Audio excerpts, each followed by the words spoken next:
Hi everyone, I'm Melissa from SmileHome, and today I had the honor of interviewing Harley Jackson, who shared his personal experiences when moving to Japan. Hope you enjoy! Thank you for being here with us today. So Harley, do you mind introducing yourself and giving us a little bit of information about your background? Yeah, definitely. And thank you for having me. My name's Harley Jackson. I currently have a company called Bandruption. So what we do is direct subscriptions and loyalty point programs between artists and fans. So we have a platform where the artists can, run their own program. The loyalty points are Web3 tokens, so they have a lot of interesting features, including royalties that the artist can get in secondary transactions. So I ended up in Japan because that company has gotten decent traction here, especially with the music community in Tokyo. Before that, I had a few startups previously, and then my last real job is I was a software engineer at LinkedIn. So I was in data infrastructure at the main campus in Silicon Valley. Did that for a little over 5 years, and before that I was in South Korea for 10 years, where I was in mostly English as a second language education. I taught at university there, and I trained executives, did a lot of business presentation coaching in English there, and yeah, that's me in a nutshell. As you may know, renting in Japan is not the easiest thing to do for foreigners. How has your experience been moving to Japan, and have you faced any challenges yourself? Yeah, so I'm actually really new in Japan. I haven't gotten a permanent apartment yet. I have been staying in weekly mansions, and I did apply for one permanent apartment. And actually, my fiance is Japanese, and she usually deals with communicating with the owner and the real estate agent and paperwork.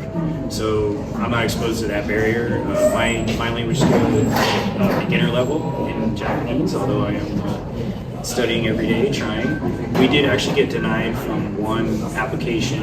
It was generally because they were concerned about having a foreigner living there, especially one who doesn't know Japanese well. Understandable to me. I'm hoping to get a permanent apartment maybe March, a couple months from now. And so would you say that SmileHome, a company that works very closely with foreigners, is something that would interest you, or is something that you would recommend to your friends? Yeah, definitely. So there's a clear market gap, opportunity for SmileHome. There's a problem that they're solving, so I'm happy they're here and that they're available to help people who need to procure an apartment here, and maybe they know some Japanese but they don't know enough to read a lease agreement in Japanese, for example, or talk about technical details. Yeah, so very happy SmileHome exists. So living in Tokyo, have you experienced yourself or heard stories of discrimination in general or in the renting industry? So I'll just start out by saying, for me, I've been very lucky.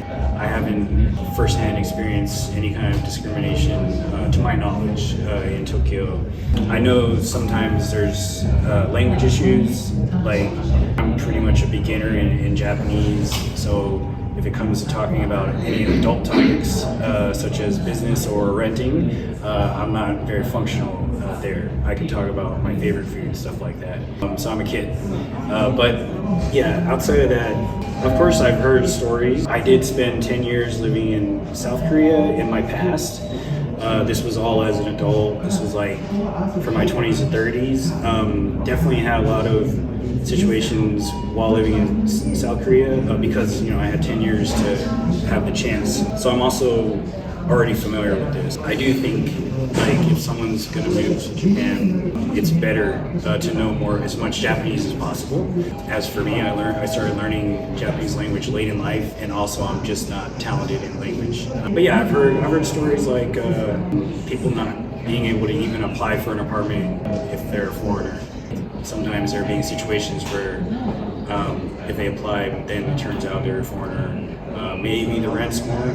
Actually, yeah, that's one good story. One friend of mine, he does pay more rent because he's a foreigner. Essentially, I think he has to have an added layer of security, some kind of rent insurance that he has to pay for that basically his national tenant wouldn't need to pay for. And lastly, if you could say one thing to all rising entrepreneurs, what's one message that you give out? For rising entrepreneurs, I think it's really important that you have a relationship with the community that you're solving your problem for. In my case, it's music artists. I spend a lot of time with my music artists. I talk to them all the time to understand their problems, and that's how I ended up developing a product that actually solves their problems for them.